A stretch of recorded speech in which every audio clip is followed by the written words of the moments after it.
Là, on est dans les réserves du musée des arts et métiers, ou le CNAM, et c'est ici où le musée garde les collections, tout ce qui n'est pas exposé.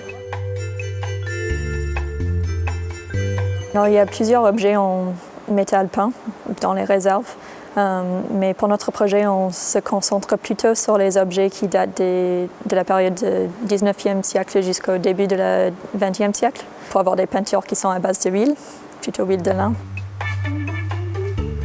Lionel est un partenaire du projet. Il est là pour nous apporter des connaissances et des conseils sur chaque objet qu'on veut prélever dessus, en termes d'historique et de restauration. Quand un prélèvement doit être fait sur un objet, on va évidemment prendre en considération des critères d'ordre historique, patrimoniaux. Est-ce qu'on est face à des objets qui sont des pièces uniques, des objets qui sont rares, des objets qui sont anciens également? Aujourd'hui, on a fait de nouveau un prélèvement sur la chaudière. Alors j'ai déjà fait les premières analyses et j'ai trouvé qu'il y avait de la peinture rouge et blanc. Et dans la peinture blanche, on pouvait voir les produits de corrosion ou la couleur qui traversait et qui influençait l'aspect général. Alors je voulais prendre un autre prélèvement de cette zone-là. On voit bien que c'est marron. Blanc, marron. Ouais, parfait. Moi, ça me va. Oui, je vois du blanc. Je vois du blanc. Ça, c'est beau. Anne, elle est avec nous pour nous aider à faire les prélèvements et c'est vraiment elle qui fait les prélèvements parce qu'elle a les expériences et les connaissances pour faire ça. C'était plutôt moi qui a dit ce que je voulais et puis c'est elle qui regarde l'objet et elle voit où c'est possible de faire le prélèvement.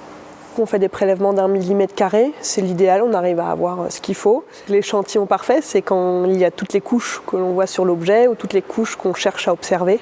Là, c'était avoir la couche de peinture qui était sur les objets et d'avoir les produits de corrosion présents. Je touche pas.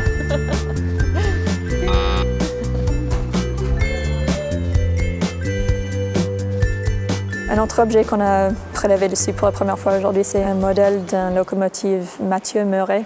En fait, c'est un modèle qui a servi à une expertise judiciaire, puisque la locomotive Mathieu Meuret est impliquée dans l'une des premières graves catastrophes ferroviaires qui s'est déroulée en France, en mai 1842.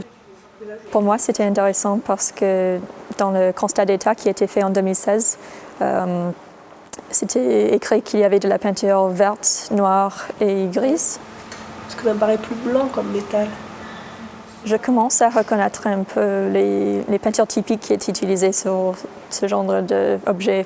Sur les échantillons que j'ai déjà analysés, j'ai trouvé beaucoup de peintures qui étaient à base de plomb et aussi de chrome d'ailleurs parce que ce sont des composés chimiques qui sont anticorrosifs. C'est où?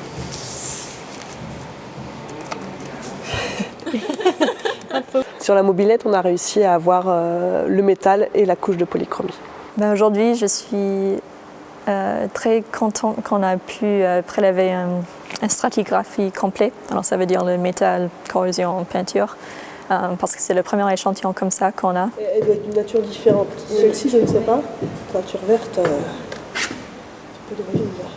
Parce que là, il y a la peinture rouge, parce que tu vois, la peinture rouge là. Et là, du coup... Un travail comme celui-ci, qui s'apparente presque à un travail d'archéologie sur l'objet, va nous apprendre énormément sur les collections. Et on va comme ça pouvoir affiner par exemple des datations d'objets, affiner également des informations sur la vie de l'objet, peut-être des retouches, des modifications, des réparations qui ont pu être apportées. J'ai plusieurs prélèvements que je dois ramener chez moi au laboratoire et faire des analyses dessus. Je vais regarder sur le microscope, étudier la chimie, essayer d'identifier la composition du pigment, du liant, des produits de corrosion et aussi du métal et voir si je peux déjà déduire quelques hypothèses sur les altérations qui se passent.